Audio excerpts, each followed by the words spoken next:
Copyright disclaimer under Section 107 of the Copyright Act 1976. Allowance is made for fair use for purposes such as criticism, comment, news reporting, scholarship, and research. Fair use is a use permitted by copyright statute that might otherwise be infringing. Non-profit, educational or personal use tips the balance in favor of fair use. Hello दोस्तों, आज मैं explain करने वाली हूँ एक बेहतरीन film जिसका नाम है स्लम। मूवी काफ़ी इंटरेस्टिंग है। इसके अंदर जो आखिर में 2-3 ट्विस्ट आते हैं वो आपका दिमाग हिलाकर रख देंगे। उम्मीद है कि आपको ये फिल्म ज़रूर पसंद आएगी। तो अब बिना किसी देर के चलते हैं सीधा मूवी की तरफ। कहानी की शुरुआत में हम एक बच्चा भास्कर देखते हैं जो कि ग्रेवयार्ड में अपने फादर की ग्रेव पर बैठकर उनसे बात कर रहा था।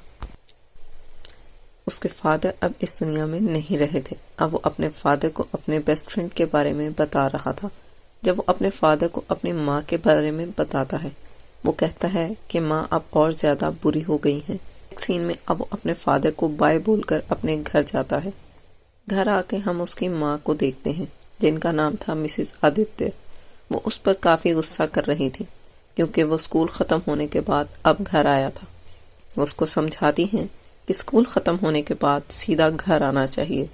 तभी वो उन्हें बताता है कि वो अपने फादर की ग्रेव पर गया था।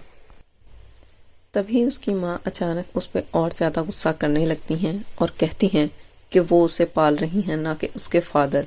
शायद यही वजह है कि भास्कर के फादर और मिसेस आदित्य के बीच में कोई झगड़ा हुआ होगा उनके गुस्से की, यानी उनके मरने से पहले, जिसकी वजह से उनके दरमियान इतनी ज़्यादा इख्लाफात थे। अब वो भास्कर से कहती हैं कि वो शावर ले ले और ये कहती हैं उसके बाद कि वो शावर ले और डिनर पर आ जाए। यहाँ सीन बदलता है जहाँ पर हम दोनों माँ बेटे को खाना खाते हुए देखते हैं, जिसके बाद भास्कर वहाँ से उठकर चला जाता है। अब उसे वहीं से अपने फादर की एक पिक्चर मिलती है जो कि उनके ट्विन ब्रदर के साथ थी। उसी वक्त उसकी माँ वहाँ पर आती है और उसे सोने के लिए कहती है। पिक्चर को लेके अपने बेडरूम में आ जाता है। भास्कर के पास जो पिक्चर थी उसके पीछे उसके फादर के ट्विन ब्रदर के साथ साथ उनका एड्रेस भी था, यानी वो उसके चचा के घर का एड्रेस था। अब अगले दिन वो स्कूल जाता है जहाँ पर उसका सिर्फ एक ही अच्छा दोस्त था जिसके बारे में वो अपने फादर के ग्रेव पर भी बैठकर बता रहा था। बाकी कोई भी उससे बात नहीं करता था। अब नेक्स्ट सीन में टीचर बच्चों को बताती हैं कि कल हम म्यूजियम में जाएंगे जिसका नाम था मैरीटाइम। ये बात सुनकर एक बच्चा कहता है कि इस म्यूजियम के एक रूम में एक लड़की ने खुद को ख़त्म कर लिया था और कहा जाता है कि वो लड़की आज भी लोगों को हॉन्ट करती है, यानी उसकी आत्मा। अब उसकी बातों को सुनकर भास्कर हंसने लगता है क्योंकि उसे कोई भी ईवल एंटिटी पर यकीन नहीं था।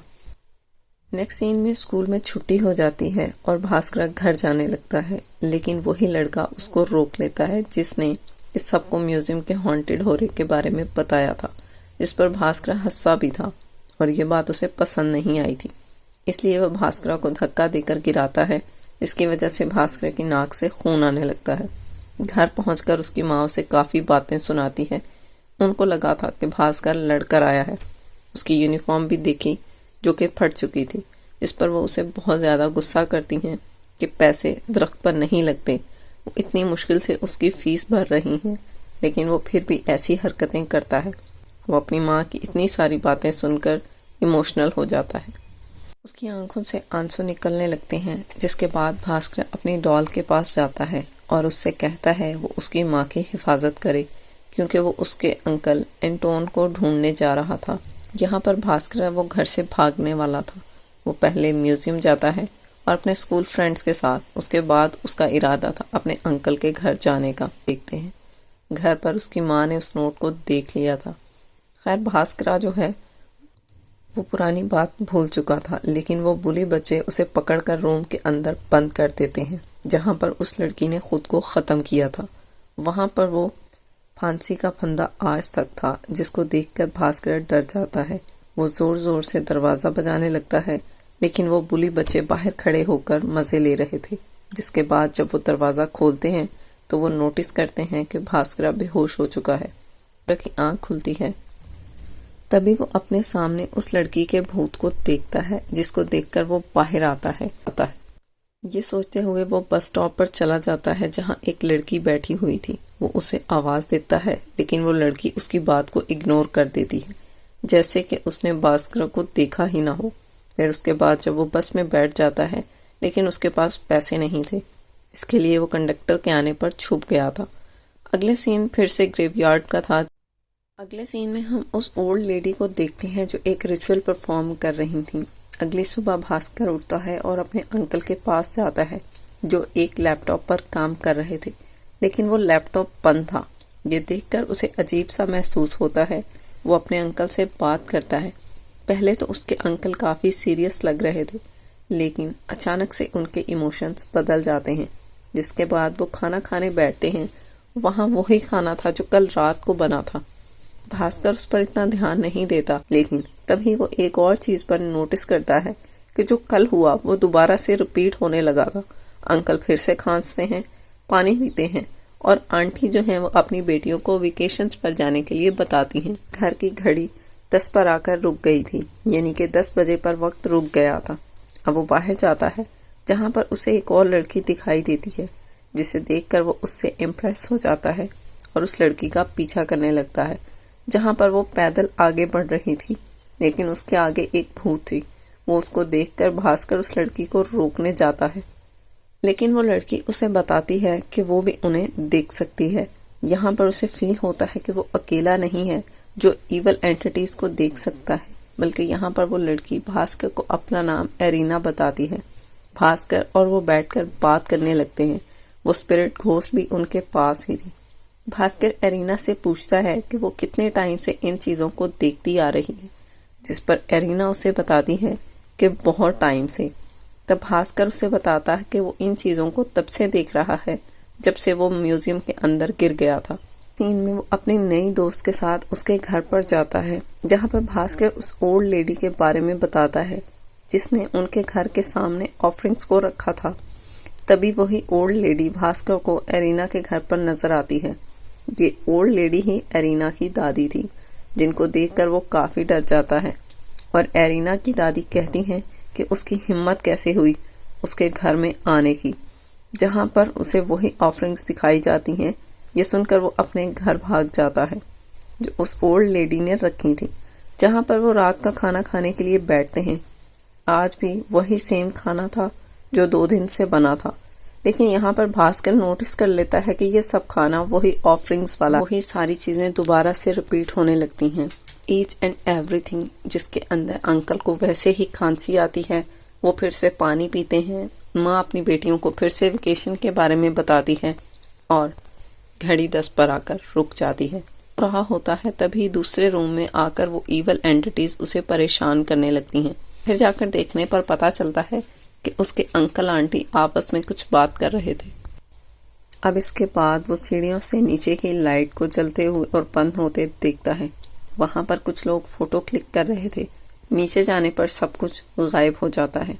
सो ओल्ड लेडी को देखते हैं जो कुछ रिचुअल्स कर रही थी, जिससे कि वो स्पिरिट भास्कर के पीछे थी वो दूर जाकर गिरती है, लेकिन वो भास्कर का पीछा तब भी नहीं छोड़ती। ऐसा लग रहा था कि ये कोई ईवल स्पिरिट है। खैर भास्कर अपने अंकल के दरवाजे को बजाने लगता है, लेकिन उसके अंकल आंटी अपनी बेटियों के साथ रूम में डरे हुए बैठे थे।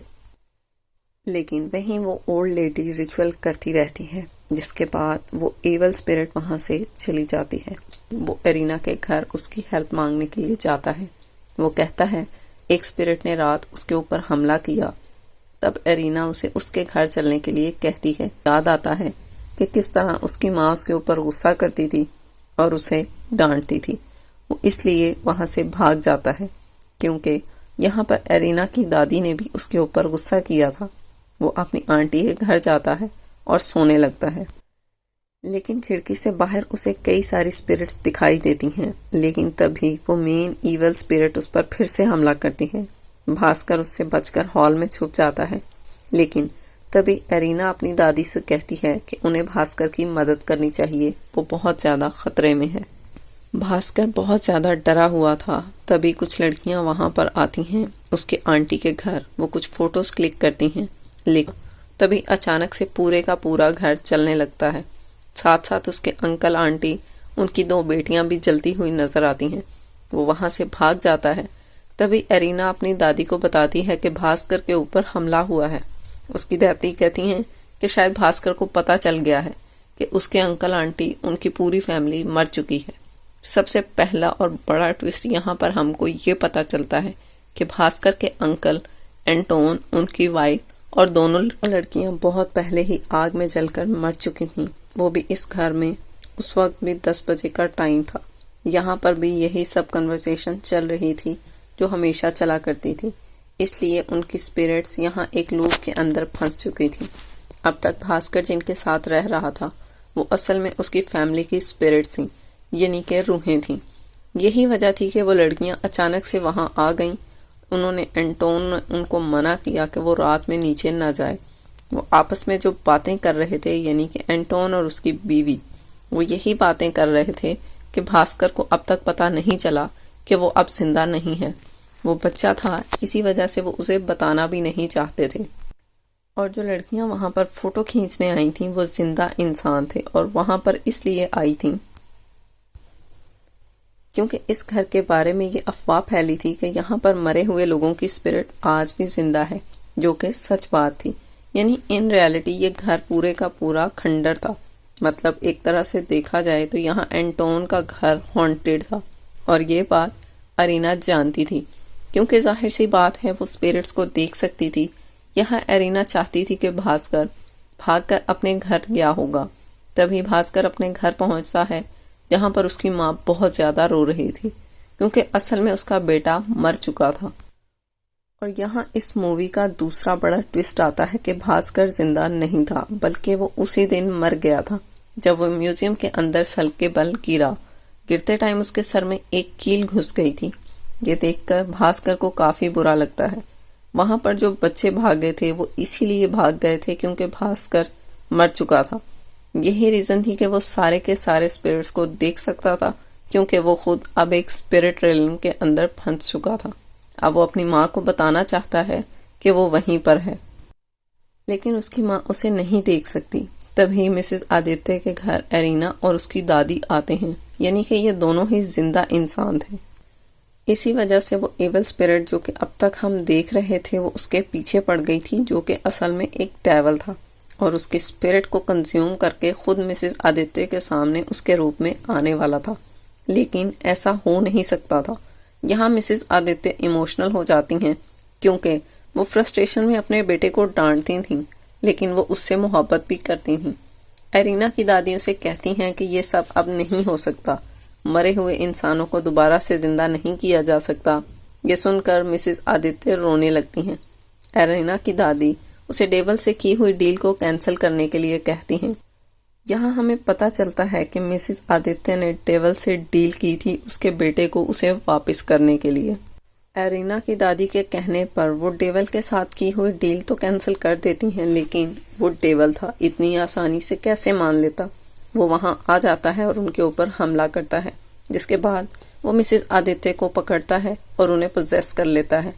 मिसेस आदित्य दीवार पर चलने लगी थीं, लेकिन एरिना की दादी उसे नीचे उतरने के लिए कहती हैं, जिसके बाद वो उनके सामने आ जाती हैं।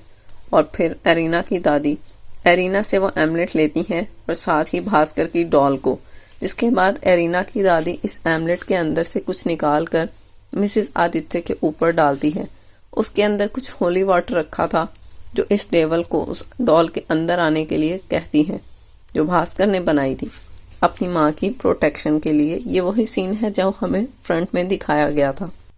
जाहिर सी बात है यहाँ पर वो भास्कर से जुड़ी हुई थी, जिसकी वजह से डेविल को डॉल के अंदर आना ही पड़ता है। अब एरिना की दादी जल्दी से इस डॉल के हाथ पैरों को बांध देती है ताकि डेविल उससे बाहर न जाए।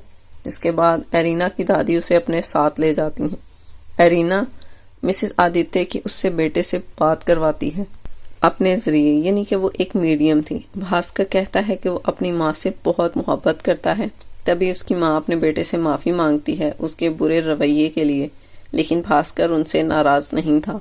वो आखिरी बार उन्हें गले लगाकर बाय कहता है। अब उसको आज़ादी मिल जाती है फाइनली।